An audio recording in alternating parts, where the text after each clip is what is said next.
সততা, স্বচ্ছতা ও মানুষের প্রতি দায়বদ্ধতার কারণে আজ গ্রাম আদালত চরকিং ইউনিয়নের মানুষের কাছে ন্যায়ের আশ্রয়স্থলে পরিণত হয়েছে।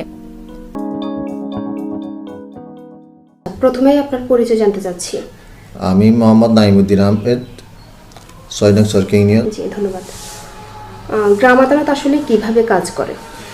গ্রাম আদালত হলো ইউনিয়ন পরিষদের অধীনে পরিচালিত একটা ইউনিয়ন, একটা স্থানীয় বিরোধ নিষ্পত্তি ব্যবস্থা। এর মধ্যে ছোটোখাটো দেওয়ানি ও ফৌজদারি ধরনের বিরোধ দ্রুত, সহজ এবং স্বল্প খরচে নিষ্পত্তি করা হয়। জমি বা সম্পত্তি সংক্রান্ত ছোটোখাটো বিরোধ, ক্ষতিপূরণ দাবি, মারামারি, শারীরিক আঘাত, চুরি, পারিবারিক বিরোধ ও ভরণ পোষণ সংক্রান্ত কিছু বিষয় গ্রাম আদালতের মাধ্যমে নিষ্পত্তি করা যায়। সবকিছু আইনগত কাঠামোর মধ্য দিয়ে পরিচালিত হয়। নারী ও প্রান্তিক জনগোষ্ঠী কি এখানে সহজে বিচার পেতে পারেন? অবশ্য গ্রাম আদালত সবার জন্য সমান সুযোগ নিশ্চিত করে। নারী স্বার্থ সংশ্লিষ্ট মামলায় নারী সদস্যদের অবশ্য নিশ্চিত করা হয়।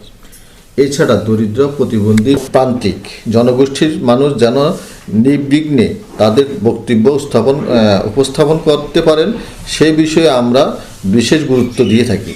জি। গ্রাম আদালতে মামলা করতে কী ধরনের খরচ হয়?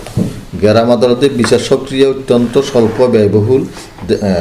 দেওয়ানি মামলার জন্য আমরা 20 টাকা এবং ফৌজদারি মামলার জন্য 10 টাকা ফি প্রদান করতে হয়। সবচেয়ে বড় বিষয় হলো এখানে আইনজীবী নিয়োগের প্রয়োজন হয় না, ফলে সাধারণ মানুষের সময় ও অর্থ দুইটি সাশ্রয় হয়। জি, ধন্যবাদ। গ্রাম আদালতের সবচেয়ে বড় সাফল্য কি বলে আপনি মনে করেন? আমার মতে গ্রাম আদালতের সবচেয়ে বড় সাফল্য হলো মানুষের আস্থা অর্জন করা এবং স্থানীয় পর্যায়ে শান্তি ও সম্প্রীতি বজায় রাখা।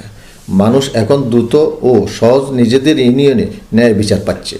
এতে সামাজিক বিরোধ কমছে এবং পারস্পরিক সম্পর্ক বজায় থাকছে। জি। সবশেষে আপনার কাছে জানতে চাচ্ছি, গ্রাম আদালত বিষয়ে শ্রোতাদের জন্য আপনার কোনো বার্তা আছে? আমার অনুরোধ থাকবে, যে কোনো ছোটোখাটো বিরোধ ও সমস্যা দেখা দিলে ঝগড়া বিবাদ না বাড়িয়ে গ্রাম আদালতের শরণাপন্ন হন। গ্রাম আদালত দ্রুত, সহজ ও সাশ্রয়ী উপায়ে ন্যায় বিচার নিশ্চিত করতে কাজ করে। গুরুত্বপূর্ণ তথ্য দেওয়ার জন্য আপনাকে আন্তরিক অভিনন্দন। ধন্যবাদ আপনাদেরকে। আসসালামু আলাইকুম।